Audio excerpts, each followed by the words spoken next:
Pessoal, a gente continua a nossa escola dominical na Confissão de Fé de Westminster e hoje nós veremos o capítulo 5 da Providência de Deus. Eu mandei já no grupo para os irmãos lerem de antemão.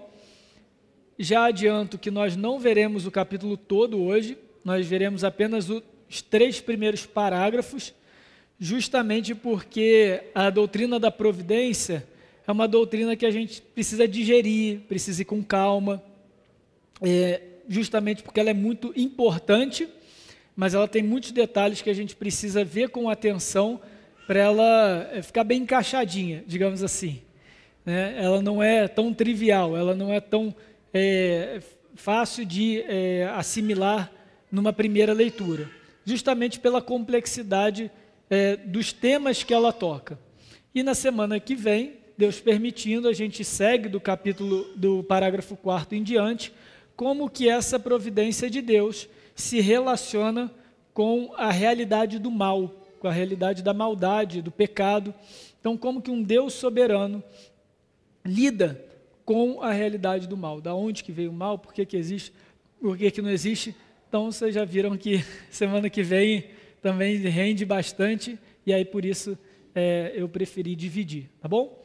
Então, a gente começando aqui na doutrina da providência, a gente tem alguns cuidados.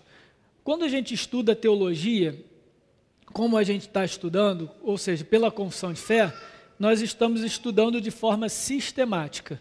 Então, o que a gente está fazendo? A gente está pegando temas da teologia, temas da Bíblia, da doutrina, e estudando esses temas exaustivamente. E para compor a nossa teologia, para compor o nosso entendimento, a gente vai buscando na Bíblia subterfúgio e recurso para sustentar aquele nosso entendimento. É diferente do que a gente fez até pouco tempo atrás com a teologia bíblica, que a gente ia livro por livro identificando a grande narrativa, ok? Por que eu estou falando isso tudo, gente? Porque quando a gente estuda teologia de forma sistemática, a gente corre o risco de deixar as coisas muito abstratas. Então, a gente começar a falar aqui de doutrinas e de providência, é o caso de hoje, e ficar tudo assim muito vago, muito abstrato. Tá, mas e aí, como que isso aplica na nossa vida? Então, esse é um risco que a gente corre. Porém, a providência divina, a doutrina da providência, é uma doutrina que, embora ela consiga se elaborar em temas mais complexos, ela é muito prática, porque ela diz a respeito do nosso dia a dia com Deus, do nosso cotidiano, como que Deus age no cotidiano, como que Deus age sobre todas as coisas, desde do mínimo, de um pardal, como a gente, da vida de um pássaro, da vida de um animal, como a gente leu no texto de Lucas, até mesmo a história da nossa salvação, como que a gente foi conduzido até Cristo pelo Espírito Santo. Então, a providência vai embarcar isso tudo. E um bom entendimento da providência divina vai nos ajudar a olhar para Deus de forma mais humilde e de forma mais confiante. Então, um bom entendimento da doutrina da providência deve gerar em nós humildade e confiança. Humildade por 2 motivos, os irmãos já estão percebendo isso nas nossas EBDs. Humildade sabendo que a gente não vai entender tudo, que a gente não vai conseguir compreender tudo do ser de Deus. Há formas de Deus agir, há características e atributos do próprio Deus que são elevados demais para nós compreendermos como seres humanos, como criaturas finitas. E o entendimento e o estudo dessas doutrinas nos lembra disso. Hora por hora a gente chega num ponto que fala, realmente, daqui a gente não consegue seguir, não consegue compreender. A gente viu isso, por exemplo, quando a gente viu os atributos de Deus, ou quando a gente viu a doutrina da Trindade, a gente percebeu que Deus é muitíssimo superior àquilo que a gente pode até mesmo conceber como realidade. E muitas vezes a gente estudando teologia, a gente vai chegar nesses momentos. Mas no caso da providência divina, é humildade também, porque ela vai nos ensinar que tudo está no controle de Deus. E isso parece tranquilo, da gente dizer, a gente diz isso muitas vezes, até popularmente as pessoas dizem isso, crendo em Deus ou não, né? Não, mas Deus está no controle. Mas a verdade é que ninguém para pensar o que significa Deus estar no controle. Se Deus está no controle, Ele está no controle de tudo. Ele está no controle de todas as coisas. Das menores, das mais insignificantes, Deus está no controle. E eu hoje, estudando a providência, a gente vai ver quais são os desdobramentos de nós afirmarmos que Deus está no controle de tudo. Como que isso interfere ou se relaciona com a nossa liberdade individual? Que a gente é tranquilo para afirmar, Deus está no controle. Mas a gente é livre para agir? Sim. Então como é que Deus está no controle? Mas quem não está no controle? Percebem? Quando a gente começa a explorar a doutrina mais profundamente, a gente vai chegando nessas questões mais difíceis. E aí vem o outro ponto de um bom entendimento da providência, que é a confiança. É porque Deus sim está no controle de todas as coisas que a gente pode confiar nele, que a gente pode descansar nossa alma. E muitas vezes a ansiedade, a angústia, a inquietação do nosso coração é porque a gente esquece que Deus está no controle. É porque a gente tenta tomar o controle da nossa vida e falha miseravelmente nessa tentativa. Então, um bom entendimento da doutrina é esse. A boa teologia, na realidade, nos ajuda a viver melhor com Deus nessa vida. E é isso que eu pretendo estudar aqui com os irmãos nessa manhã. Então, vamos para a nossa confissão, está aí no boletim, eu também mandei no grupo da igreja, o capítulo 5, parágrafo 1º. Pela sua muito sábia providência, segundo a sua infalível presciência e o livre e imutável conselho da sua própria vontade, Deus, o grande Criador de todas as coisas, para o louvor da glória da sua sabedoria, poder, justiça, bondade e misericórdia, sustenta, dirige, dispõe e governa todas as criaturas, todas as ações delas e todas as coisas, desde a maior até a menor. Então, gente, vamos começar então definindo essa palavra providência, pela muito sábia providência. E aí vocês já sabem, todo momento podem me interromper, podem perguntar, na verdade é importante, estou contando com isso, para a gente desenvolver bem. Não pode sair daqui com nenhuma dúvida, não entendeu, não ficou bem explicado, a gente volta um pouquinho, não tem problema, tá bom? A gente vai seguindo devagar para ver todos os detalhes aqui. Então, providência, essa palavra providência, o que significa providência? Alguém quer se arriscar aí de cara? Chutar? Que ainda não defini, não falei nada, né? Então, o que é providência, gente? Quando a gente fala providência de Deus, o que vem à cabeça de vocês? Na minha cabeça, não sei se é certo, que Deus provê. Deus provê, legal. Ele, né, sustenta, Ele nos dá aquilo que a gente precisa. Seria isso, dona Juvelina, que você quis dizer? Perfeito, isso envolve a providência de Deus. Fala aí, Davizinho.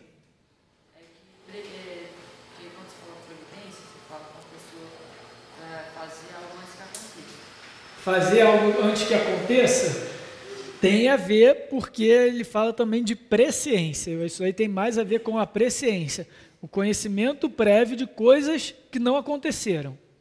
Mas a presciência, a gente vai ver, é um dos pilares da providência. Então, tem a ver com isso também. Alguém mais quer arriscar alguma coisa antes de eu... Cuidado, legal, Heber. Cuidado de Deus também. Então, a providência de Deus, Ele nos provê de todas as coisas. Isso é com base naquilo que Ele já sabe de antemão e para o nosso cuidado. Dentre os muitos, as muitas finalidades da providência, o nosso cuidado é um deles. Sabendo que o maior de todos os objetivos da providência é isso que a gente acabou de ler. Para o louvor da glória da sua sabedoria, justiça, bondade, misericórdia. Ou seja, para o louvor da glória do próprio Deus e seus atributos. Tá bom? Então, providência, essa palavra providência, ela vem de uma raiz latina que significa justamente ver de antemão. Pro e vidência, tipo isso. Tá? Então, ver de antemão. E aí, por isso aqui que no início desse capítulo, a confissão coloca, pela muito sábia providência, segundo a sua infalível presciência e o livre e imutável conselho da sua própria vontade. Então, gente, o que acontece? Aqui, a confissão já está estabelecendo os dois pilares que sustentam a providência de Deus. A presciência dele e o conselho da sua própria vontade. Ok? Então, é isso que sustenta a providência. Então, existe a providência de Deus, que é sábia, ou seja, que rege as coisas para o melhor que elas podem ser. Então, é nesse sentido que ela é sábia. Segundo, de acordo com base em, na infalível presciência e no imutável conselho de Deus. Agora, irmãos, a gente precisa definir presciência, porque o entendimento equivocado de presciência vai nos levar ao entendimento equivocado da providência de Deus e em algumas aulas futuras da eleição. A gente vai chegar também na famigerada doutrina da eleição. E lá, para chegar lá, a gente precisa ter essa doutrina da providência e também o entendimento de presciência muito bem encaixadinho, muito bem redondinho. Senão a eleição vai ficar meio difícil de compreender, tá bom? Então vamos lá. Presciência, irmãos, não é um mero conhecimento do futuro. Eu já falei isso antes, não já? Quando eu falei que Deus é um ser eterno, ele é um ser atemporal. Ele é eterno porque ele não é conduzido pelo tempo. Ele age no tempo, ele é agente no tempo, mas ele está fora do tempo. O tempo não influencia Deus, porque ele é criador, inclusive, do tempo. Então, se ele está fora do tempo, ele não é um Deus que simplesmente olha o futuro e reage a ele. Ok? Eu vou explicar melhor isso na medida que a gente for seguindo no estudo. Vamos abrir em Gênesis 22. Eu vou usar alguns exemplos bíblicos aqui hoje para a gente concretizar o que eu estou querendo dizer aqui nos termos. Mas Gênesis 22 conta-nos a história de Abraão e Isaque, quando Deus pede que Abraão sacrifique seu filho. Então, Gênesis 22, a partir aí do versículo 1 mesmo. Vou ler o versículo 1 e 2, Gênesis 22.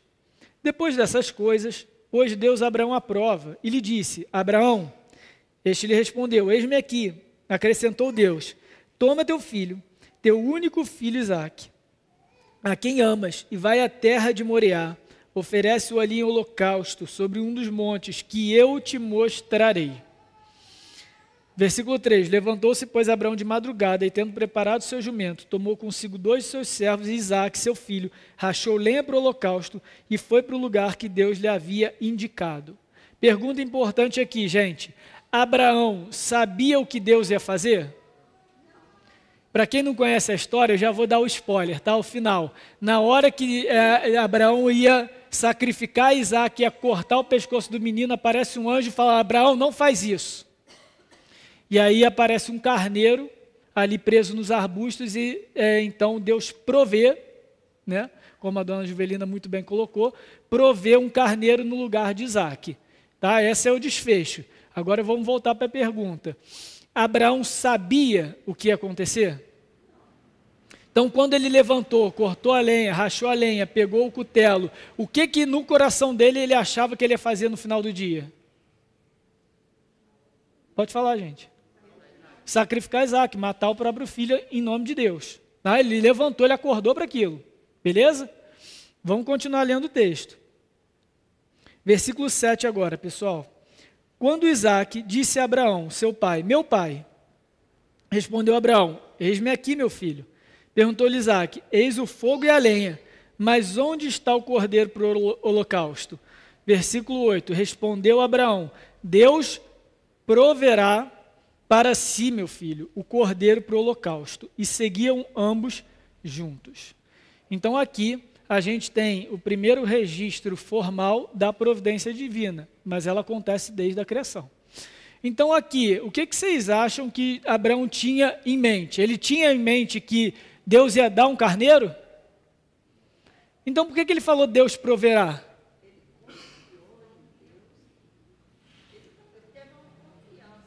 Ele teve uma confiança em Deus. Mas ia prover no lugar de Isaque?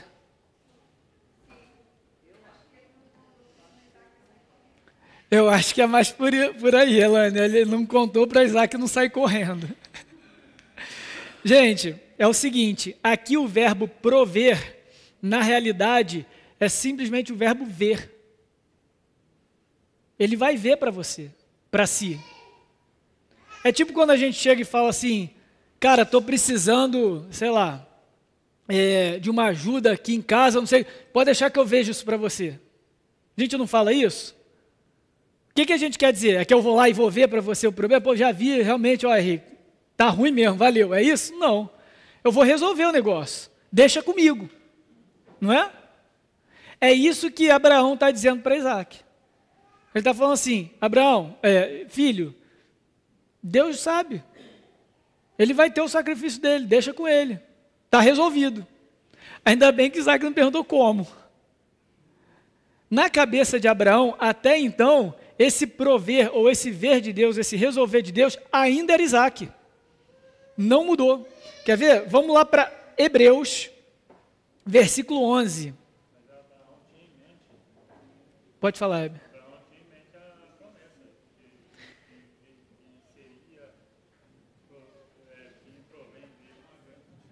Perfeito, Heber. Heber colocou um ponto aqui muito importante. Apesar dessa situação, Abraão tinha em mente a promessa de que ele seria pai de muitas nações e todas as nações da terra seriam abençoadas por ele. E que Isaac era o filho da promessa. Deus falou isso para ele. Falou assim, não, o filho da escrava, Ismael, não é o filho da promessa. É o seu filho com Sara que vai ser o filho da promessa. Abraão tinha consciência disso. Mas ele não tinha ideia de como que Deus resolveria, proveria aquela situação. Mas Hebreus 11:17 nos dá a resposta do que estava passando na cabeça de Abraão. Como que o autor de Hebreus sabe isso? Não sei, mas é bíblico, palavra de Deus, isso nos é revelado em Hebreus 11:17. Pela fé Abraão, quando posto à prova, ofereceu Isaac. Olha que interessante, o autor de Hebreus fala que Abraão ofereceu Isaac, mas ele ofereceu Isaac? Não. Mas aqui, essa conjugação é para mostrar que no coração de Abraão aquilo estava resolvido. Aquele sacrifício de fato ia acontecer. A única coisa que impediu as vias de fato foi o próprio Deus. Porque estava resolvido, Abraão de fato ia. Aquilo era um sacrifício consumado na mente de Abraão. Então o autor de Hebreus nos coloca isso. Ele então ofereceu Isaac. Estava mesmo para sacrificar o seu unigênito, aquele que acolheu alegremente as promessas, o que o Heber falou, a quem se tinha dito, em Isaac será chamada a tua descendência. Olha o versículo 19, nos explica o que Abraão tinha em mente, porque considerou que Deus era poderoso até para ressuscitá-lo dentre os mortos, de onde também figuradamente o recobrou. Então vejam, na cabeça de Abraão, ele elocubrou, olha, eu vou matar o menino, é isso que Deus quer, é isso que eu vou fazer. Mas Deus foi poderoso para me dar um filho na velhice, ele é poderoso para recuperar ele da morte. Mas Abraão tinha alguma ideia de onde que Abraão tirou isso?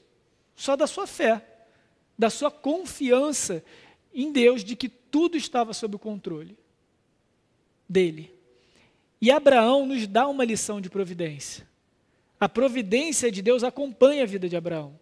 O tempo todo, Deus manda Abraão sair da terra dos seus pais, para ir para uma terra que ele ia mostrar. Quando ele chega nessa terra e começa a ter fome, ele desce para o Egito, desobedece a Deus, não confia em Deus. Acontece uma situação lá com Sara, com a sua esposa, não sei o que lá. Aí ele volta, aí ele aprende a confiar em Deus. E ele vai tropeçando e crescendo como o patriarca, vendo o cuidado do Senhor, vendo o cuidado de Deus para com ele. Até que chega um momento em que lhe é prometido um filho, lhe é prometido uma descendência, ele vai ficando velho, ele vai se apertando, Sara com ele, eles não entendem minha situação, tentam dar um jeitinho, nasce um filho de Abraão com a sua serva Agar, e aí Deus fala, não, você não está entendendo ainda, eu vou providenciar o filho da aliança, eu vou providenciar a sua descendência. Nesse momento, irmãos, nós estamos vendo um Abraão já maduro na fé, que já sabe o que é a providência de Deus. E o que é a providência de Deus? É que Deus resolve. Deus vai cumprir a sua promessa, Deus vai cumprir os seus objetivos nos seus próprios meios, nos seus próprios termos, no seu próprio tempo. E cabe a nós simplesmente confiar em Deus. É isso que Abraão já tinha em mente, quando ele então sobe no Monte Moriá para sacrificar Isaque. Última observação nisso, gente. Fica muito claro que o ver, então, o prover nesse texto aqui, e a gente pode tomar isso para a Bíblia toda, é o mesmo que agir. Então, providência, ou essa vidência prévia, ou essa provisão, isso tudo está incluído na providência, é Deus agindo. Não é simplesmente Deus vendo, ok? Deus é agente, Ele é ator, Ele é ativo na história, Ele é ativo na criação. Ele não é simplesmente espectador da sua criação. Ele é um agente ativo e Ele conduz a história de acordo com a sua vontade. Isso é muito importante, isso fica claro aqui no texto de Abraão. Fala, Ellen.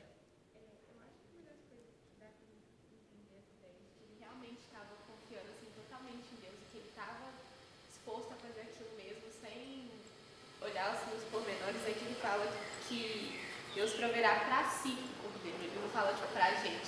Vai Perfeito, dar Deus proverá para ele o cordeiro. Perfeito. Então é a ideia de que o cordeiro é o que Deus quiser que seja o cordeiro. Ele vai prover para si, não é para nós.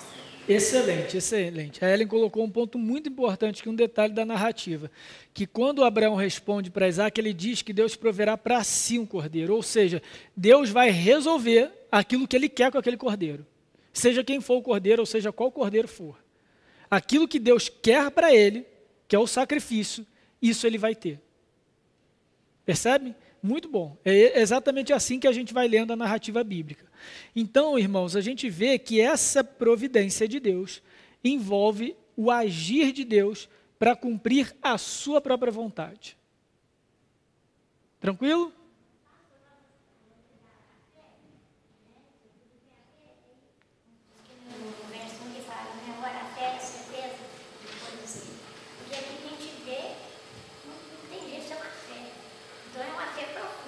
Exatamente.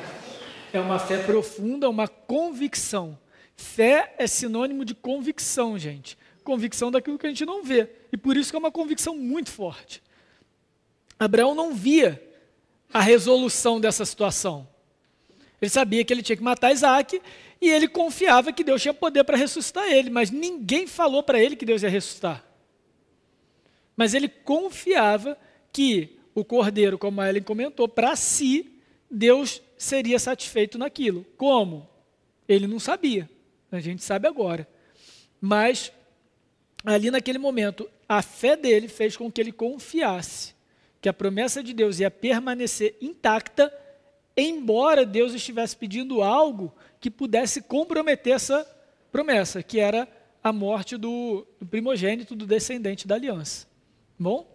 Então, a confissão une a presciência com a vontade. Então, o que acontece, gente? Sabendo Deus, aqui é muito importante, como que a gente vai, então, unir, equilibrar a presciência com a vontade de Deus? A gente não pode olhar só a presciência de Deus, ou seja, o conhecimento prévio de Deus, tá? De todas as coisas, daquilo que vai acontecer, a gente não pode olhar ela separada. A gente sempre tem que olhar a presciência acompanhada da vontade de Deus. Então é o seguinte, pessoal, como que a gente organiza isso? Deus, sabendo de antemão o que deve acontecer para o seu louvor, para a sua glória, Ele então garante os meios para que isso ocorra. Vou repetir. Deus já sabe de antemão aquilo que precisa acontecer no universo para o seu louvor, para a sua glória, ok? Então agora ele vai conduzir todos os meios de modo que esse resultado, a sua própria glória, seja concretizado. Isso é a providência. A providência é essa condução dos eventos na história, na linha temporal, de modo que o resultado da glória de Deus, numa situação específica ou no todo da história da redenção, seja concretizado. Entenderam? Então, a natureza da presciência de Deus está justamente nessa finalidade, que é a sua glória. Ok? Não é simplesmente o ver por ver. Ele, então, como estou tentando aqui deixar mais claro. Então, de novo, não é um mero conhecimento do futuro. Tá bom? Não é um mero conhecimento do futuro. Por que eu digo isso? Vou antecipar um pouquinho a aula de eleição. Eu já comentei isso aqui, mas eu vou repetir e na aula de eleição a gente vai repetir, vai falar isso também. 1 Pedro diz que nós somos eleitos segundo a presciência de Deus. Então, algumas pessoas interpretam esse texto dizendo o seguinte, olha, está vendo? Então Deus olha para o futuro, vê quem vai exercer o seu livre-arbítrio, escolhendo ele e então ele elege. Essa interpretação, ela tem muitos problemas. Um deles é que acrescentou informação demais àquilo que Pedro não falou, ele só falou eleito segundo a presciência. Tá?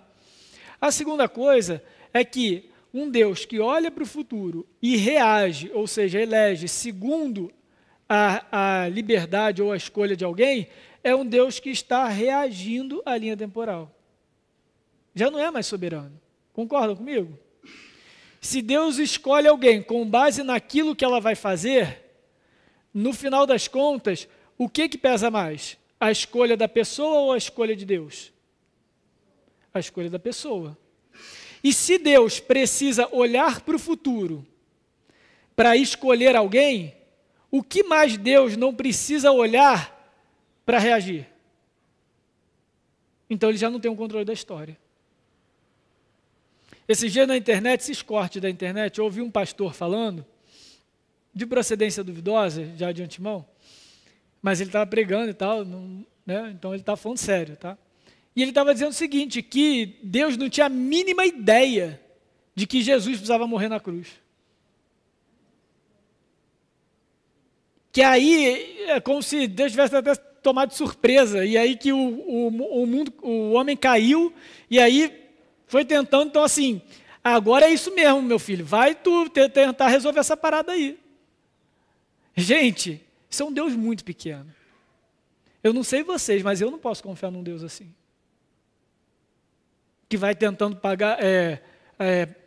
apagar incêndio, trocar o pneu com o carro andando. Isso não é um Deus soberano. Isso não é o Senhor do universo, Senhor da história, Senhor do tempo. Concordam? Então, irmãos, quando a gente fala de presciência divina, é um conhecimento prévio, tem dois aspectos desse conhecimento prévio em relação à eleição. De novo, já estou dando spoiler da aula de eleição, mas toca presciência, é importante a gente sair daqui bem encaixadinho com presciência para chegar lá na aula de eleição tranquilo. É o seguinte, primeiro esse conhecimento prévio, o conhecimento no hebraico e na cultura judaica, tinha muito a ver com relacionamento íntimo e com amor. Tanto é que essa é a expressão usada como sinônimo de relação sexual. E conheceu Abraão a Sara, e conheceu não sei o que lá, ali está falando de intimidade máxima do casal para a concepção. Então, o amor de Deus obviamente não tem nenhuma conotação sexual, mas tem uma conotação de intimidade gigantesca conosco, a ponto de mover o próprio coração de Deus para nos salvar da morte do pecado que nós merecíamos. Então esse conhecimento prévio é desse amor prévio, dessa intimidade, desse relacionamento prévio, mas também é do resultado que Ele quer para a sua glória. Então Deus, sabendo do resultado que Ele quer de antemão, Ele vai eleger alguns e não todos, Ele vai conduzir a história de modo que Ele seja glorificado. É pelo conhecimento prévio do objetivo do resultado que Ele quer para a sua glória que Ele nos elege. Vou dar um exemplo para ficar mais claro. Agora vai ficar um pouquinho mais claro.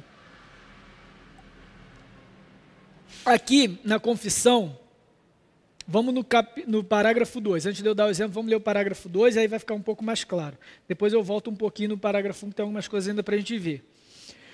Parágrafo 2, só o início. Posto que, em relação à presciência e ao decreto de Deus, que é a causa primária, todas as coisas acontecem imutável e infalivelmente. Ou seja, tudo que acontece, acontece de acordo com a presciência de Deus. Sim ou não? Sim. Mas qual é a causa primária da presciência? Está aí no parágrafo 2.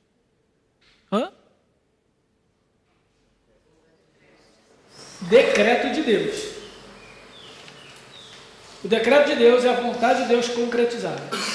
É aquilo que Ele estabelece. Isso vai acontecer e acontece. É o decreto de Deus. Tá bom? Então, de fato, é com base naquilo que Ele viu de antemão. Mas o que sustenta a presciência é o decreto de Deus. Então, aqui a confissão está tendo esse cuidado mesmo, para ninguém achar que Deus está olhando para o futuro, que Deus é um Deus vidente e que Ele olha para o futuro e reage ao futuro. Então, a confissão está falando, de fato, o que sustenta a providência é o conhecimento prévio, é a presciência e o decreto de Deus. Mas o decreto de Deus é a causa primária. Ou seja, Ele vê de antemão por causa do seu decreto. Agora sim eu vou dar o exemplo para ajudar a gente a entender esses conceitos. Imagina o seguinte, pessoal. Tem uma janela lá em casa, um vidro enorme lá em casa, e aí ele deu uma trincada. Aí eu tenho que quebrar aquele vidro, o restante do vidro para botar um novo, certo? Tenho duas opções de ferramentas, vocês me ajudem aí. A primeira delas é um martelo. A segunda delas é uma banana madura. Eu preciso arrebentar o vidro. Qual que eu vou usar, pessoal? Martelo? Por que eu não vou usar banana? Madura, bem madurinha assim, bem, quase pretinha, sabe? Aquela bem molinha. Não vai conseguir? Mas está bem molinha, está bem molinha. Mas vocês têm evidência? Vocês viram o futuro? Como é que vocês sabem? Como é que é? Você tem um conhecimento prévio disso, não é? Porque a banana é mais mole que o vidro, enfim. Isso é um conhecimento prévio nosso. O nosso conhecimento prévio permite que nós antecipemos realidades que não se concretizaram e que nós não vimos. Certo? A gente antecipa o resultado. Então você vai usar um martelo porque você decretou na sua mente que você precisa daquela janela quebrada. Agora você vai buscar os meios adequados para realizar aquilo. Isso é a presciência embaixo da providência. Deus tem o resultado, a glória dele, em situações específicas ou na história da redenção. Agora ele vai determinar os meios para aquilo. A nossa diferença para Deus é que, como é que você sabe que uma banana não é algo adequado? Porque você conhece uma banana, por experiência passada. Então, o nosso conhecimento, eu falei isso quando eu falei do ser de Deus, o nosso conhecimento é um conhecimento adquirido pela experiência. Deus não tem conhecimento adquirido. Ele é o quê? Onisciente. Ele já sabe de todas as coisas. Ele já sabe todas as possibilidades de determinada situação, de determinada realidade. E então, ele define, ele estabelece o curso dos eventos, o curso dos fatos, o curso da história, que melhor atinge e resulta na sua glória. Isso é a presciência. Entenderam? Deus sabe de todas as coisas, de todas as realidades possíveis. Ele sabe aquilo que Ele quer para a sua glória.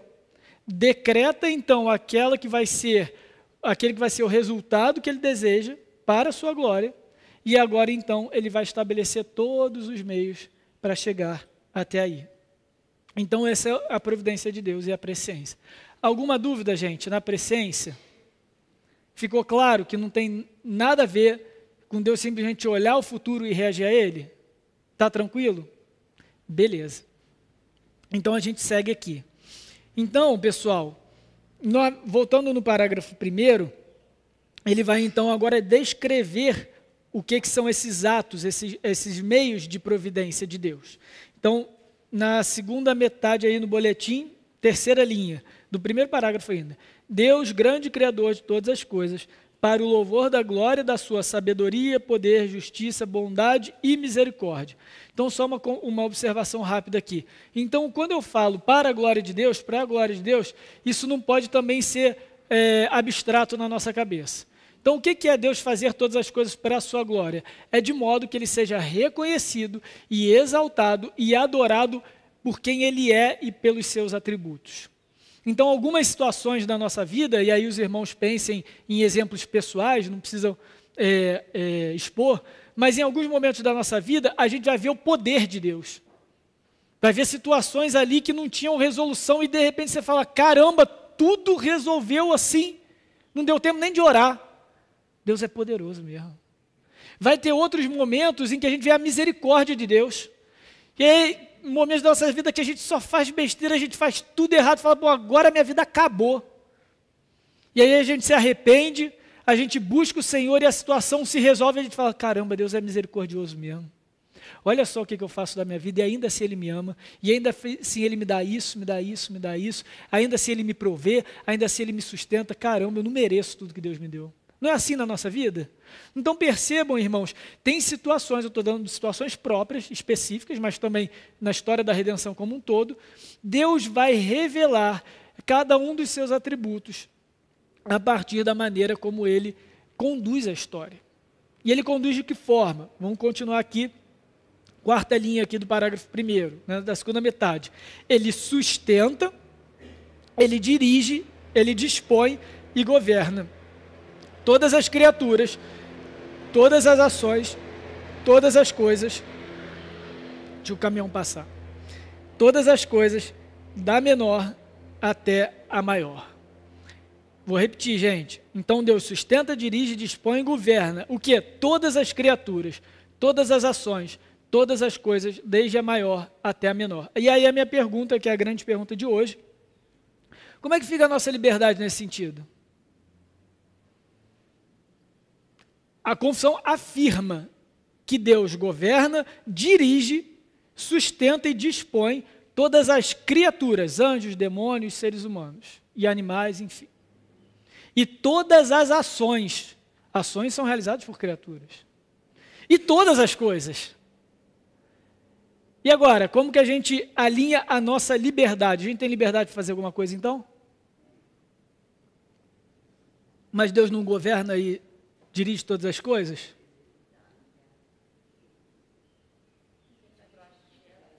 Buga mesmo, viu? Eu avisei vocês, no início eu avisei que... Deus está no controle, é uma liberdade. Como é que é? Deus está no controle, é uma liberdade? Porque a gente é claro, se a gente vai ficar com o controle, é tudo por água abaixo. Deus tem o controle de tudo. É uma liberdade para nós. Tá. Vamos tentando. Porque, tipo assim, quando a gente fala sobre a onisciência de Deus, que nem você disse, é muito complicado porque as pessoas normalmente enxergam isso como, por exemplo, tem tudo que vai acontecer traçado, Deus só sabe o que vai acontecer, mas não é assim que funciona. Não é Ele só tem ciência do que acontece. Tudo acontece conforme o que Ele quer. Então, se a gente olha dessa forma, nós não temos uma liberdade pessoal de virar e falar assim, eu quero fazer isso e Deus está alheio a isso, porque nada acontece fora do que Ele quer. Excelente. Ela falou um ponto importante, que, de fato, quando a gente olha para Deus e que Deus estabelece todas as coisas e tudo que a gente, e toda a nossa vida, Ele não está à parte disso, Ele não está alheio a isso. Ele tem o controle de todas as coisas. Ao contrário do que a gente gostaria de ter. O controle é a liberdade de todas as coisas. Mas nós nos sentimos livres. Nós escolhemos a roupa de hoje, o que vai vestir, o que vai comer, o que vai... Não é? E eu vou mais além. Os homens serão julgados segundo as suas próprias obras. E isso reflete a justiça de Deus.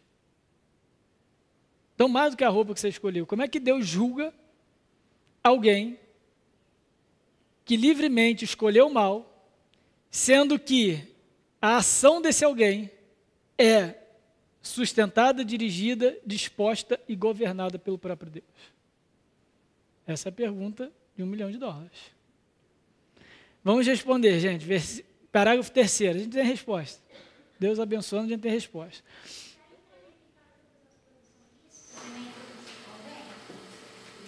Não é bem isso não. Não é bem isso não.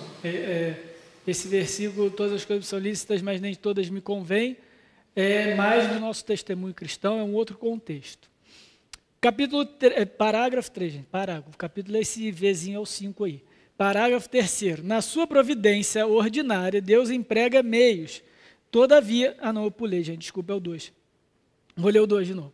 Posto que em relação à presciência ao decreto de Deus, que é a causa primária, todas as coisas acontecem imutável e infalivelmente, ou seja, tudo que Deus decretou de fato vai acontecer, tudo. Contudo, pela mesma providência, Deus ordena que elas quem? Todas as coisas sucedam necessária, livre ou contingentemente, conforme a natureza das coisas secundárias. Então, vamos entender o que significa cada uma dessas coisas. Então, o que a confissão de fé está nos dizendo? Que os meios pelos quais Deus vai agir de forma ordinária, de modo que o resultado para a sua glória seja concretizado, seja alcançado, pode ser de 3 formas, tá bom? De forma necessária, de forma livre ou de forma contingente. De alguma dessas formas, Deus vai agir para conduzir a história, as nossas ações e todas as coisas. Primeiro meio da providência, os meios necessários. O que são os meios necessários? É a forma que eles operam de um modo fixo a partir das leis estabelecidas por Deus, principalmente das leis naturais, tá bom? Então, um sol se põe por causa do movimento de rotação. A gente tem as estações do ano, a gente tem as marés por causa da rotação da Terra, por causa da rotação da Lua. Então, isso são leis naturais. Se eu jogar esse celular no chão, ele vai cair, porque nós temos gravidade. A gravidade vai funcionar. A gente espera que ela continue funcionando. Então, são leis naturais, são leis que Deus estabeleceu na criação para conduzir de maneira geral todos os eventos. E esse meio natural, por isso que ele é necessário, ele vai agir, ele vai ser aplicado para o cumprimento da sua própria glória. Vamos abrir em Gênesis 8, versículo 22. Gênesis 8, versículo 22. Só o contexto rápido aqui de Gênesis 8, 22, tem muitos versículos que vão dizer que Deus controla as estações do ano, o sol, a chuva, os ventos, tudo. Mas eu gostei desse porque é logo depois que Deus firma a aliança com Noé. E ele afirma para Noé, olha Noé, eu não vou mais destruir a terra com água. Não vou mais destruir a terra com água. E aí ele dá uma segurança para Noé. Ele dá uma certeza para Noé. Noé viu aquele que eu considero até hoje o maior cataclisma da história. A maior tragédia natural, entre aspas, da história. E aí Deus vai dar uma segurança para ele. A segurança que Deus dá é com base na providência e especificamente no seu meio necessário. Versículo 22 de Gênesis 8. Enquanto durar a terra, não deixará de haver sementeira e ceifa, frio e calor, verão e inverno, dia e noite. Então o que Deus está dizendo para Noé? Realmente, eu afoguei todo mundo. Eu enchi a terra d'água. Mas fica tranquilo, aquilo que eu estabeleci como lei natural vai se sustentar, vai se manter enquanto existir essa criação para o bem do homem, desse homem que se rebelou contra mim. Fica tranquilo, Noé, confia em mim. A minha providência vai sustentar a vida daqui diante. Porque esses elementos, para uma cultura agrícola, eram elementos de vida. Era isso que sustentava a vida daquele povo e dos animais. Eram as estações do ano, o frio e o calor, as colheitas. E Deus fala, olha só, isso vai acontecer. Fique em paz. Então, gente, esses são os meios naturais. Dúvidas sobre meios necessários. Dúvidas sobre os meios necessários? Mais fácil. Meios livres, aí é assim que agora a gente vai explicar aquela pergunta que eu levantei, sobre a liberdade individual. Então, os meios livres envolvem as escolhas conscientes dos seres morais. Quem são os seres morais? Seres humanos e anjos, perfeito. Anjos e homens são os seres morais. Então, os meios livres envolvem as escolhas conscientes, tanto dos homens quanto dos anjos. Deus usa as nossas escolhas, a nossa liberdade para conduzir a história para a sua glória. Ok? Então, nós agimos com liberdade, sim ou não? Sim. Nossa liberdade é 100% livre? Não. Ela é autônoma? Não. Aí eu volto para a minha aula de ser de Deus e seus atributos. Eu falei que Deus é um Deus autônomo, é o ser autônomo por excelência. O que significa isso? Que somente Ele existe por si. Não existe ser autônomo. Nós não somos autônomos. Mesmo que nós não morrêssemos, nós precisaríamos comer. Então Adão, antes da queda, ele não era autônomo, ele precisava comer. Tanto é que todas as frutas do jardim, com exceção da fruta da árvore do conhecimento do bem e mal, foi dado para Adão comer, ele precisava sustentar, ele precisava se alimentar. Então a gente precisa, Adão respirava, a gente precisa de oxigênio. Isso daí nos mostra que nós não somos autônomos, a gente não existe por nós mesmos. Deus existe por si só. Por isso ele é eterno, ele sempre existiu. Porque ele nunca dependeu de nada a não ser dele próprio para existir. A mesma coisa acontece com o conceito de liberdade, gente. O grande problema, a bugada que dá na nossa mente é que a gente tem um conceito de liberdade que é abstrato, que não condiz com a realidade. A gente, então, quando diz, eu sou livre, eu sou um ser humano livre, não é possível que Deus controle as minhas ações, não é possível que Deus controle a minha escolha. Na sua mente, você está pensando numa liberdade absoluta, numa liberdade que só Deus tem, que é a liberdade por excelência, que nada restringe a Deus. E Ele pode agir com toda a liberdade. Nós não, nós temos o que eu chamo de grau de liberdade. É um conceito que eu roubei lá da engenharia, no meu sistema de engenharia. Grau de liberdade. Então, o que é o grau de liberdade? Há sim uma liberdade para a gente agir. Mas há uma limitação. Há uma fronteira para essa liberdade. Vou dar um exemplo para vocês. Imagina o seguinte. Quem tomou café aqui hoje de manhã? Uma galera, né? Vocês devem ter tomado um café mesmo, né? Café, ou um pãozinho, ou... Tirando o pessoal aí que está fazendo dieta, carb, low carb, me ajuda aí, galera, né? Um mineiro raiz aí, um brasileiro raiz. É um café preto, é um pãozinho, um bolinho, um pão de queijo, é isso, não é? Vocês consideraram não, por exemplo, um chá de ovo? Chá de ovo? Cozinhar o ovo no chá preto, vocês nunca tomaram isso no café da manhã? Ou um macarrão, tipo miojo? Não? Ou uma sopa de arroz, um arroz bem grudento? Vocês não consideraram isso? Não é possível. Vocês nunca tomaram café da manhã assim? Nem eu. Por quê? Porque a gente é brasileiro, gente não é chinês.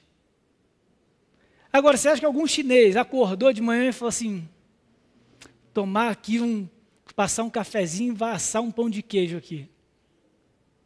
Você tem liberdade para amanhã se acordar, pode ser que alguns até tentem depois, acordar e fazer um arroz bem grudento, aquele bem melequento para comer com ovo cozido no chá preto? Você tem liberdade de fazer isso? Passa mal? O chinês não passa mal. Quase não está acostumado. Isso aí, gente, é cultural nosso. A gente tem liberdade para isso. Mas a cultura nos cerca, ele cerceia a nossa liberdade. Então, esse conceito de que eu sou livre para comer o que eu quiser no café da manhã, mas você nunca escolheu um chá de ovo. Isso mostra que esse conceito, essa ideia de que eu sou livre para comer o que eu quiser, é abstrato na sua cabeça. A cultura cerceia, cerca, limita a nossa liberdade. Nós temos graus de liberdade de acordo com as nossas realidades, de acordo com as nossas circunstâncias. Um passarinho é livre para voar para onde ele quiser? É. Mas ele é livre para voar embaixo do oceano? Não. Percebem? Então a liberdade, o passarinho é livre? É livre. Mas ele é livre dentro dos seus graus de liberdade, dos limites daquilo que Deus estabeleceu para ele ser livre. É exatamente essa a nossa liberdade.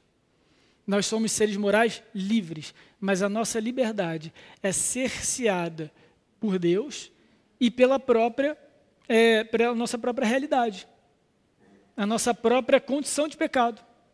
Por isso que nós não acreditamos no livre-arbítrio. A gente vai ter um capítulo também só para livre-arbítrio, mas já preparando, de antemão.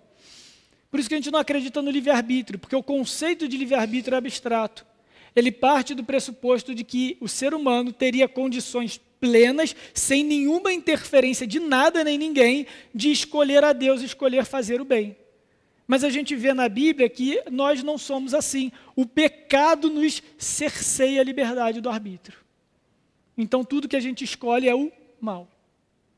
Tudo que a gente escolhe é contra Deus. Então Deus precisa interferir na nossa liberdade e nos dar nova liberdade. Por isso que Jesus fala, conhecereis a verdade vos libertará. Percebe? Então, irmãos, a gente precisa se desprender de conceitos que a gente tem que são errados, são abstratos, mas a gente se apega a eles sem pensar neles, e isso daí nos dificulta a entender a vontade de Deus. Então Deus age com os meios livres. Aí uma pergunta, Judas agiu livremente para trair Jesus? Sim ou não? Sim ou não? Sim ou não? Sim ou não? Sim. Ele agiu dentro da sua liberdade. Deus já sabia, mas como que ele sabia, dona Aparecida? Porque ele decretou que Judas traísse. Mas Deus foi lá e endureceu o coração de Judas para trair Jesus? Não. Ele escolheu um cujo coração endurecido era suficiente a ponto de trair o Messias. Ele escolheu alguém que ele não agiu com o Espírito Santo para transformar, de modo que a sua liberdade caída certamente conduziria para a entrega de Cristo. Vamos abrir rapidamente em João 17:12. Fala aí, Elaine. Perfeito.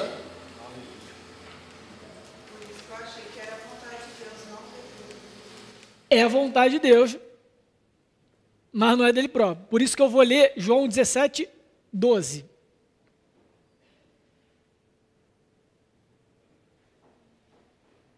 João 17:12.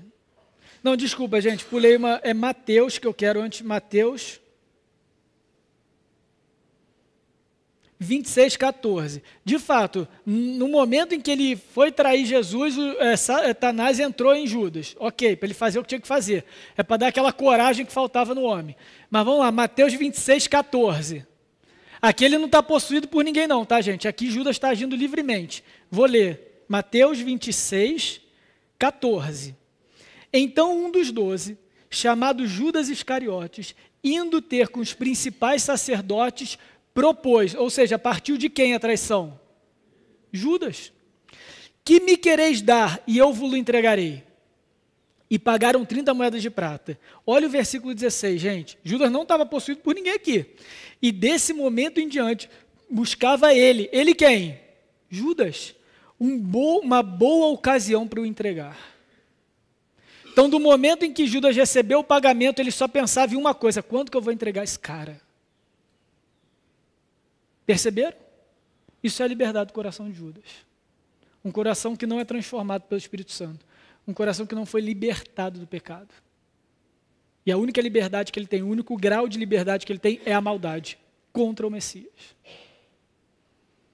Então, esse texto que a Elaine falou é muito próprio, né? Que é quando Satanás se apodera de Jesus, de Judas, para então fazer para ele trair. Mas olha só como é que começa isso. Jesus, aí agora sim, já abre em João 17, não é a referência não, mas eu só vou mencionar. João 17:12. Então, nesse momento derradeiro da traição, Jesus vira para Judas e fala: o que você tem para fazer, faz depressa. É como se Jesus estivesse falando: você não está procurando ocasião? Agora é a hora. Agora é a hora de você fazer o que você já está maquinando há muito tempo, Judas. Percebe? É liberdade de Judas. E olha só como que essa liberdade de Judas foi conduzida pela providência de Deus. Mas agora sim, João 17:12. quando eu estava com eles, isso é Jesus orando, guardava-os no teu nome que me deste, e protegi-os, e nenhum se perdeu, exceto o filho da perdição, para que se cumprisse a Escritura. Aqui ele está citando uma profecia do Salmo 41, versículo 9, em que o Messias, o Filho do Homem, seria traído por um dos seus. Então, por que Judas foi escolhido? Com a finalidade do Salmo 41 ser cumprido. Então, Judas agiu com liberdade? Agiu. Mas até a liberdade de Judas estava sob o governo do Senhor para garantir o cumprimento da profecia e a história da redenção. Vai lá, Ellen. Sim. Moisés, quando ele ia conversar com o faraó para libertar o povo, muitas vezes diz que Deus endureceu o coração do faraó dessas conversas que ele tinha com Moisés. Então a gente pode interpretar que, de certa forma, ele não agiu com tanta liberdade, porque Deus endureceu o coração dele? Ótima pergunta, Ellen, e esse nosso estudo aqui ajuda a responder perguntas assim difíceis. Então a pergunta da Ellen é a seguinte: toda vez que Moisés ia lá falar com o faraó, o texto nos diz claramente que Deus endurecia o coração do faraó para não libertar o povo. E aí, como que a gente entende isso? A liberdade do faraó foi violada naquele momento? Sim ou não? Não. Deus agiu com o meio livre. Ele não quebrou o coração de Faraó.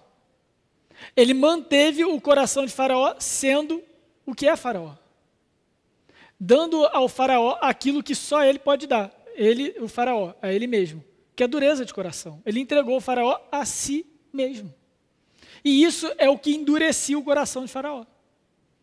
Então Deus deu liberdade para o Faraó na sua maldade.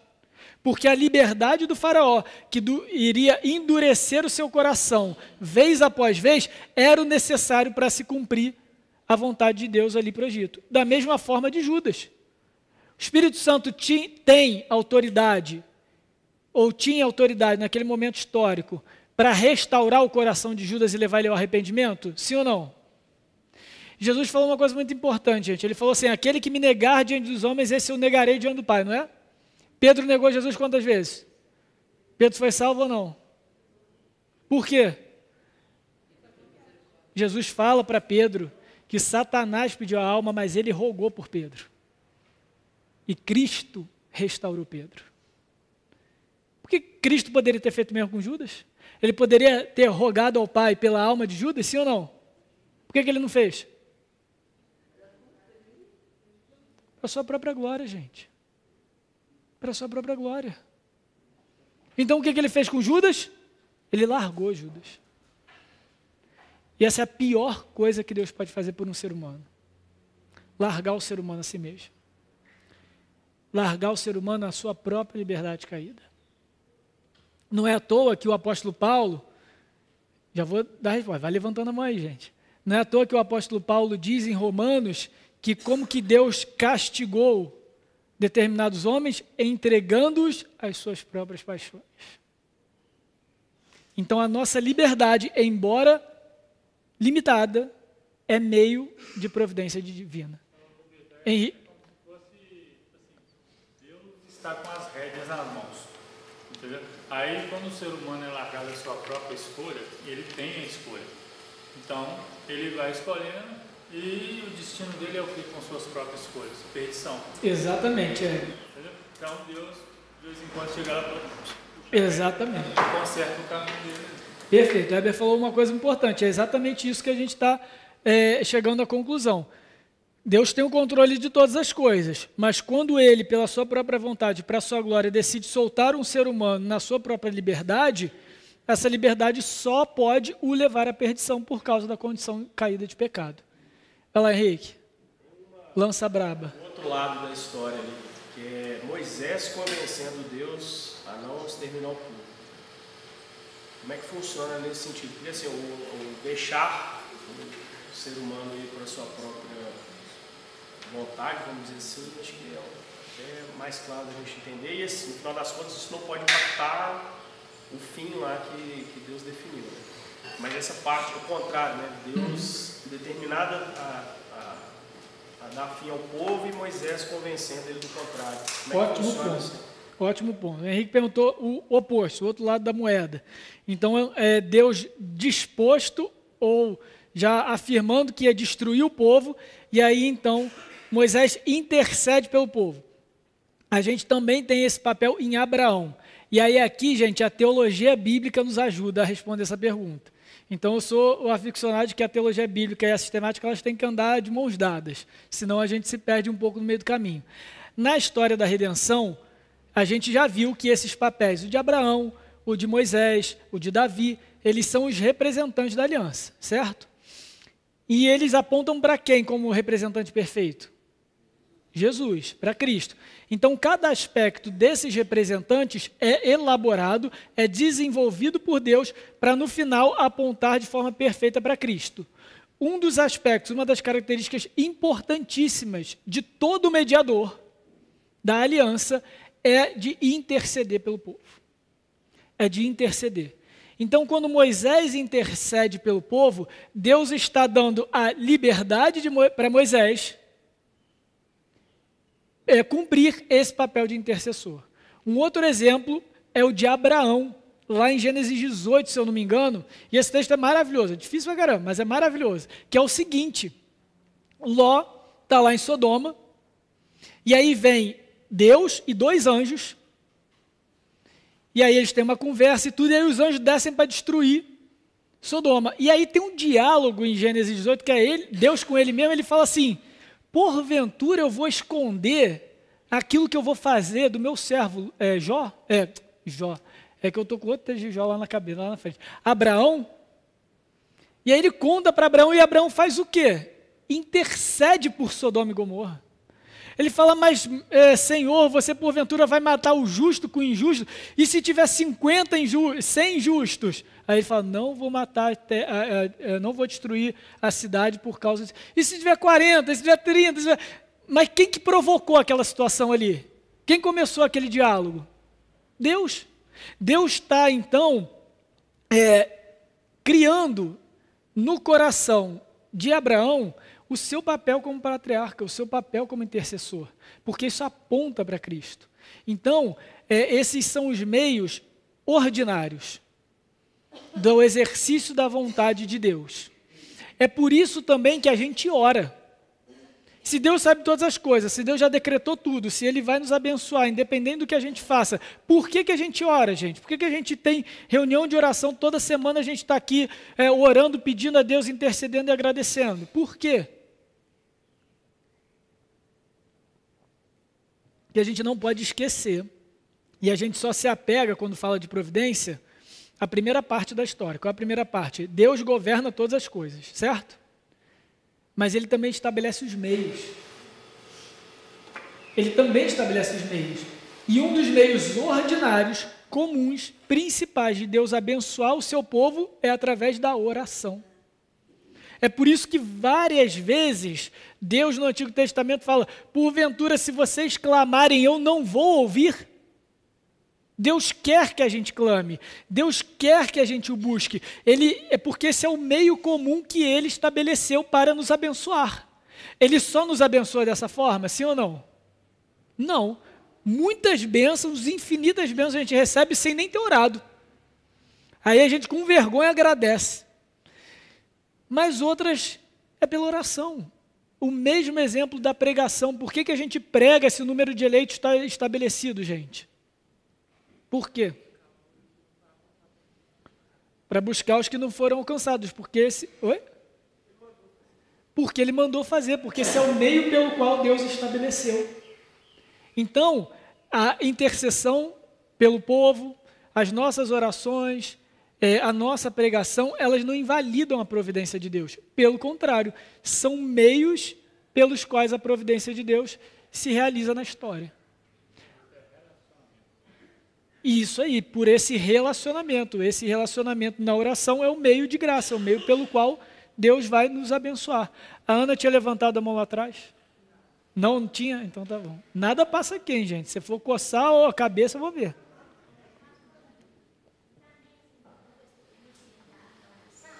Também que nós reconhecemos que nós dependemos da graça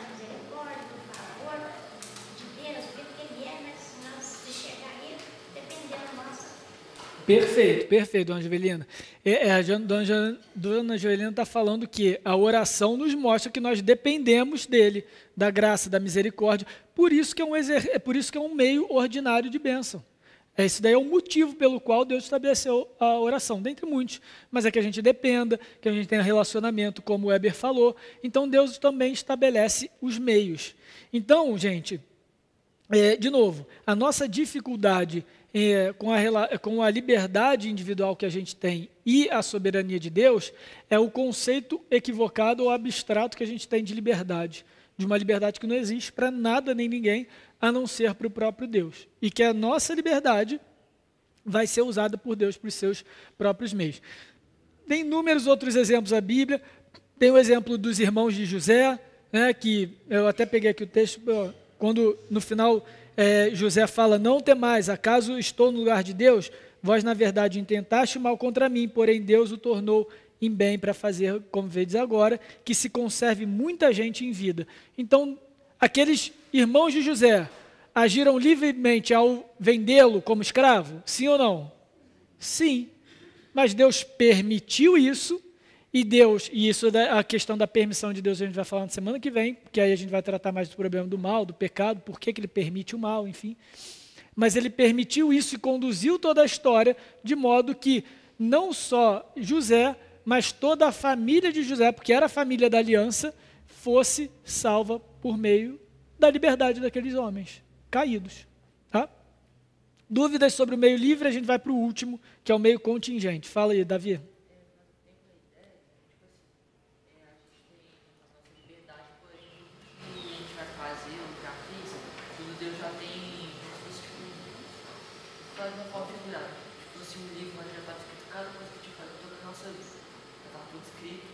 Mas nós não sabemos o que está escrito. Então a gente pode agir livremente, porém tudo que a gente vai agir livremente eu já sabe. Isso aí. Embora a gente haja, resumindo o que o Davi falou, embora a gente haja livremente, Deus já estabeleceu os meios e tudo que vai acontecer em todas essas liberdades. Isso é uma onisciência de Deus também. Só um Deus onisciente pode conceber todas as realidades, todas essas liberdades e conduzir a história para a sua própria glória. Meio contingente é a última forma que a confissão nos diz aqui. Então, os meios contingentes dependem de circunstâncias específicas estabelecidas por Deus. O que eu quero dizer com isso, gente? É aquilo que parece aleatório, que parece ao acaso, ok? E aqui, de novo, vou desconstruir outro conceito. Essa ideia de acaso, essa ideia de aleatório, ela não existe. Ela existe para nós. Então, o que a gente chama de acaso na matemática, na realidade, é uma abstração de uma limitação nossa. De algo que a gente não consegue prever. E por isso que a gente chama de aleatório. Por isso que a gente chama de acaso. É um conhecimento de um evento, de algo que não foi mapeado, não foi modelado. E por isso a gente não consegue prever. Tá bom? Então, o que eu quero dizer com isso? Por exemplo, pessoal aí que está no ensino médio e tal, a gente tem aquela questão clássica de cinemática, né? Um trem, e aí quando eu falo um trem é uma locomotiva mesmo, tá, gente? Me ajuda aí. Um trem... Então, um trem sai de Minas Gerais a 60 km por hora ao meio-dia, e o outro sai do Rio de Janeiro a 80 km por hora. Vocês lembram dessa questão, lembram da física? Que horas que os dois trens vão se cruzar? Como que você sabe isso, gente? Você tem presciência, você previu o futuro? Como é que faz isso, gente? Calculando uma fórmula, o que a Ana falou, que é a equação horária da posição, certo? O que aconteceu? Os físicos modelaram aquela realidade. Se eu tenho um evento com dois objetos, um movimento constante, eu tenho a posição inicial deles, eu tenho a velocidade deles, eu consigo prever. Então eu vou dizer, eles vão se encontrar em um horário aleatório? Sim ou não? Não, porque eu já tenho conhecimento daquele modelo, eu já tenho conhecimento daquele evento e eu posso prevê-lo. Agora, uma outra questão clássica, agora da estatística, Um menino joga uma moeda 5 vezes seguidas, joga a moeda ao acaso 5 vezes seguidas, não é assim que escreve? Qual é a probabilidade de cair 5 vezes seguida a coroa? Aí você calcula uma porcentagem de probabilidade. Por que é o acaso? Se eu tivesse uma equação matemática, que eu botasse, sei lá, o peso da moeda, a força que o menino jogou, a textura do chão que ela caiu, a velocidade que ela chegou ao solo, a densidade do ar, e eu conseguisse, toda vez que o moleque jogasse, eu ia conseguir exatamente dizer se é cara ou se é coroa. Eu iria dizer que é o acaso? Sim ou não? Não. Então, os meios contingentes são aquilo que para nós parece o acaso, mas que nem por isso estão sob o domínio de Deus. Ok? Então, exemplo bíblico. 1 Reis, é o exemplo clássico, né? 1 Reis, capítulo 22, versículo 28. Aqui a gente tem o profeta Micaías profetizando contra a vida de Acabe. E aí, então, o rei se revolta com essa profecia negativa contra ele, e fala, vou jogar você no cárcere, você vai ficar sem pão, sem água, sem nada. E aí Micaías falou o seguinte, quando eu voltar eu vou fazer isso tudo com você. Micaías falou o seguinte, versículo 28, disse Micaías, se voltares em paz, não falou o Senhor na verdade por mim. E disse mais, ouvi isso vós, todos os povos. Então o que Micaías está dizendo? Olha só, Acabe, se eu não venho da parte do Senhor, se isso não é uma profecia vinda do Senhor, você vai voltar em paz. Fica tranquilo, você vai voltar em paz da batalha. Agora, se você morrer na batalha, que todo mundo saiba, por isso que ele coloca, ouvi vós, ó povos, que todo mundo saiba que isso veio do Senhor. E lá no versículo 34, agora avança aí, por favor, versículo 34, como que Acabe morre? Então o homem entesou, né, esticou o arco e atirando ao acaso, feriu o rei de Israel por entre as juntas da armadura. Aqui, gente, essa palavra acaso, no original, significa ingenuamente, sinceramente. O judeu não tinha, pelo menos não até onde eu sei, nesse momento da escrita, não tinha essa ideia do acaso, tá? Como a gente tem da matemática. Pode ser que tinha, pode ser que tivesse. Mas aqui ele está dizendo o seguinte, cara, o cara simplesmente tacou a flecha, um doido lá no meio, vou jogar essa flecha aqui. Foi isso que aconteceu. E cumpriu-se aquilo que o profeta havia dito. Isso é um meio contingente.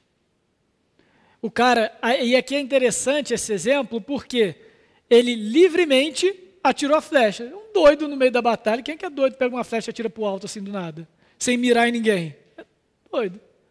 Livremente, na sua doideira, ele tacou a flecha. E ao acaso, que não é o acaso, foi exatamente a força, a distância, o ângulo exato para atingir Acabe entre as juntas da armadura, suficiente para matá-lo com um tiro só. Um golpe só, sei lá, uma flechada só, pronto. Percebe? Isso é o meio contingente. Então, a confissão de fé aqui está nos mostrando que tudo é para a sua... tudo é sob o controle de Deus, tudo é para a vontade dele, e aí por isso a gente tem o parágrafo 3º, que resume isso tudo que a gente falou hoje. Na sua providência ordinária, Deus emprega os meios, todavia ele é livre para operar sem eles, sobre eles, contra eles, segundo o seu arbítrio. Então qual é o único ser que é verdadeiramente livre por excelência? O próprio Deus. De modo comum, ordinário, ele vai agir por esses 3 meios, mas ele também pode agir pelos meios dele. Então, quando Jesus andou sobre a água, ele feriu o meio necessário, ignorou a gravidade, não é? Então, Deus também pode agir dessa forma. Ele não necessariamente está preso a esses 3 meios, mas ele também age conforme a sua vontade, porque somente ele é livre para agir como quer. Dúvidas? Fala, Bárbara. Fique à vontade. Bora.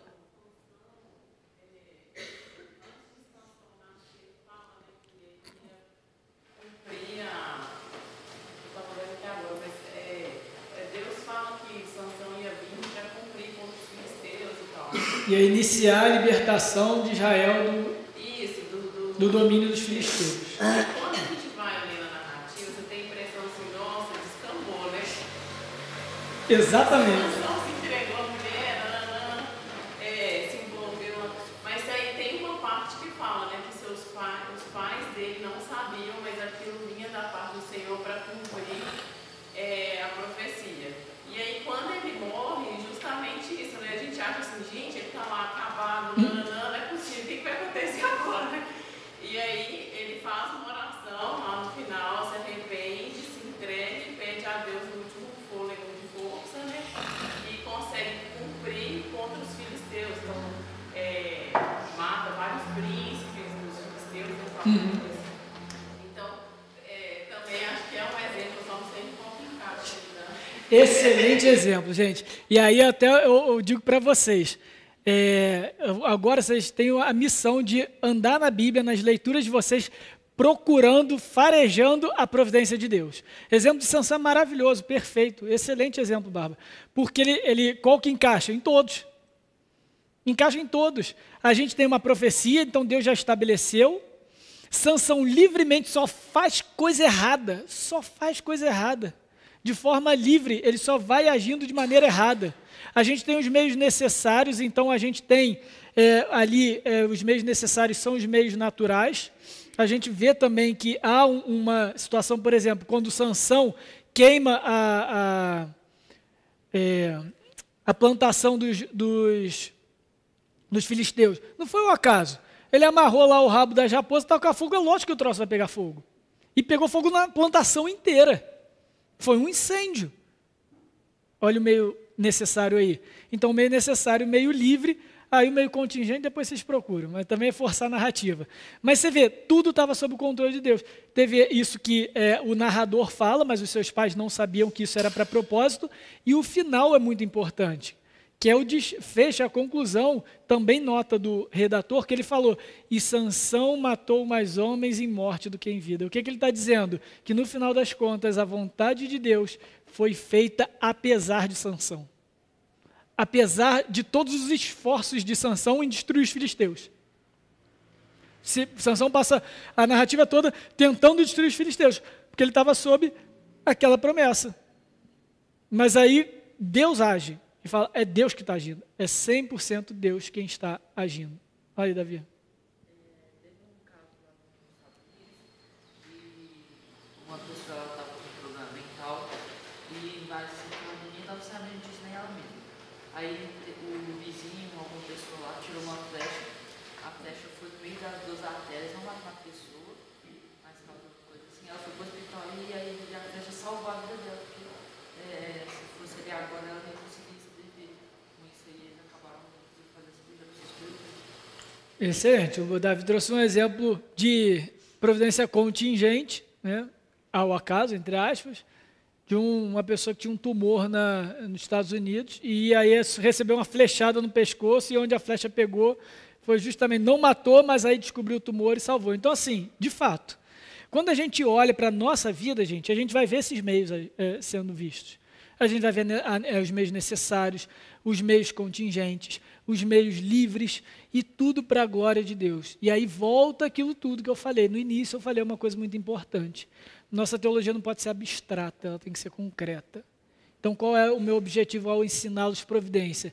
Que vocês se humilhem na presença de Deus e confiem na presença de Deus. Tenham segurança, descansem na providência de Deus. Porque todas as coisas cooperam para o bem daqueles que temem o Senhor. Aqui, embora o contexto seja para salvação, não é para dar tudo certo na sua vida, mas a gente tem essa realidade, tudo coopera para a glória de Deus na nossa vida. Olha lá, Renata.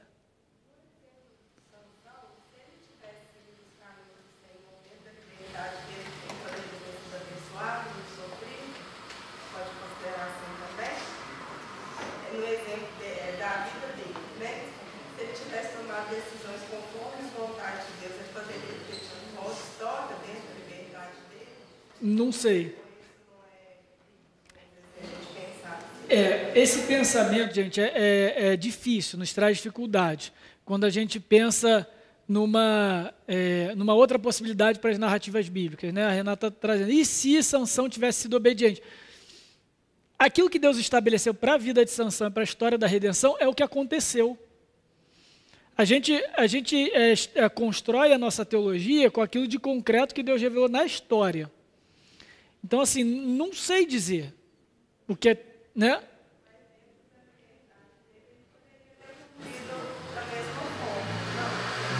Essa é uma boa pergunta. Dentro da liberdade dele, ele poderia ter cumprido da mesma forma. Mas por que Deus escolheu Sansão? Porque ele tinha certeza que dentro da liberdade dele, ele não ia fazer isso que você falou. Caso de Davi, não teria Salomão. Se eles traíram, excelente. Gente, estudando isso aqui, eu peguei uma tonelada e graças a Deus vocês estão... É isso mesmo. O caso de Davi é excelente, gente. Davi realmente errou, ele não foi para a guerra. Se ele tivesse ido para a guerra, aí não teria acontecido isso, dele ter traído com Batseba, não teria nascido Salomão, como o Henrique falou, e a história ia seguir. Mas olha só a situação, como que começa a narrativa? Ele está lá no palácio, ele vê uma mulher tomando banho, contingente. Qual a probabilidade de Davi ter saído naquele exato momento para ver Batseba nua tomando banho? Deus não podia ter impedido isso? Podia. Por que Deus não impediu? Porque ele agiu de forma contingente para que isso se cumprisse na vida de Davi. Aí eu estou entrando na semana que vem. Pô, mas isso daí não é errado? É muito errado. Mas isso desagrada a Deus? Desagrada a Deus. Mas isso não é mal? É mal. Mas isso não é pecado? É pecado. Mais cenas dos próximos capítulos. Fala, Renan. O mais claro que fica evidente a quantidade de exemplos, né, que é dessa verdade, dessa doutrina, a nossa vida, a nossa cultura. A gente estava pensando em cultura e teologia. A nossa cultura é outra forma. É outra forma. É outra forma. Então, esse conhecimento, para entrar no nosso coração, ele é dolorido, repetitivo, forçado, porque a nossa cultura é para outro caminho. Exatamente. A forma como a gente pensa, então a teologia tem que estar acima da cultura. Exatamente, acima da cultura. A cultura está sempre reforçando isso, que a gente tem o controle da nossa vida. E na sua cultura também não, nosso coração. Eu digo para os irmãos, e aí, lógico, né, não vai pegar esse corte aí e botar no... Mas assim, a doutrina da eleição, a doutrina da previdência é ofensiva. É lógico que ela é ofensiva, por isso que eu falei, é um exercício de humilhação, de humildade, porque vai dizer, você não tem controle de nada, gente. Eu não tenho controle de nada da minha vida, e glória a Deus por isso. Mas a gente quer ter o controle. Aí a gente está falando de liberdade, mas não tem nenhuma liberdadezinha, pastor, mas nem um pouquinho. Olha o nosso coração assim, para quê? Entende? É melhor não ter. É melhor não ter. Aí, usando e se, a gente não incentiva isso não, mas... sabendo do desfecho, alguém aqui ia dar livre-arbítrio para Adão? Viu?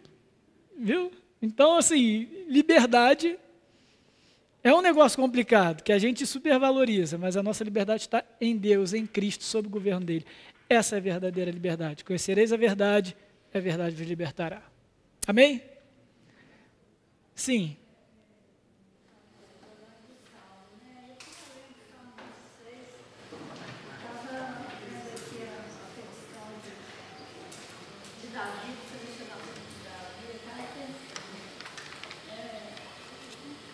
Ele falou, não pôs a minha alma com a dos pecadores, nem a minha vida com a dos homens sanguinários, sendo que ele guiava e matava para ele. Aí fiquei olhando esse texto, esse capítulo, né, que ele capítulo. Quanto a mim, ando na minha integridade, livra-me e tem compaixão de mim. Meu pé está firme em terreno plano, nas congregações bendirei o Senhor. Porque ele era um homem segundo o coração de Deus, né? Ele fez o que fez, e no final, entendeu? Perdeu o filho na presença do Senhor, e o arrependimento dele, quer dizer, se ele era um homem segundo o coração de Deus, no final... Deus o trouxe de volta para si, apesar de tudo que Davi fez. Sim. Exatamente. Então tá bom, meus irmãos. Vamos orar, agradecer ao Senhor por mais uma manhã na sua casa. Senhor, muito obrigado, Pai, pela tua providência, pelo teu governo, pelo teu sustento, pelo teu domínio, porque tudo isso é para a sua glória. Primeiramente, nós nos humilhamos na tua presença, Senhor. Reconhecemos que não há outro Deus como o Senhor. E quando a gente estuda a sua forma de agir na história, isso só fica ainda mais claro para nós. E também, Senhor, nos perdoa. Todas as vezes, como foi dito aqui, nós acabamos nos entregando aos discursos da nossa cultura, ou ao desejo errado, pecaminoso do nosso coração de ser dono da própria vida. Nos perdoa disso, nos perdoa, Senhor, desse mal. E, Senhor, também nos livra da nossa própria liberdade, como alguns exemplos que vimos aqui. Não solte a nossa mão, Pai. Não nos deixe sozinhos por nossa própria conta. Pelo contrário, a cada dia, encha-nos do Espírito Santo, nos apegue a Ti, nos una a Cristo, nos lembre da nossa união com o Senhor Jesus, de modo que a gente vença o pecado, resista a Satanás e a nossa vida seja para a Tua honra e para a Tua glória. Que a gente confie no Senhor, Te adore e Te louve, em cada meio que o Senhor usa para conduzir os nossos dias, nos meios necessários, livres, contingentes e até extraordinários. Louvado seja o Teu nome. Obrigado porque o Senhor é Senhor da nossa vida e é Senhor do universo. Dá-nos um domingo de paz, um domingo de descanso e traga-nos em segurança para prestar culto ao Senhor logo mais. Essa é a nossa oração em nome de Jesus. Amém.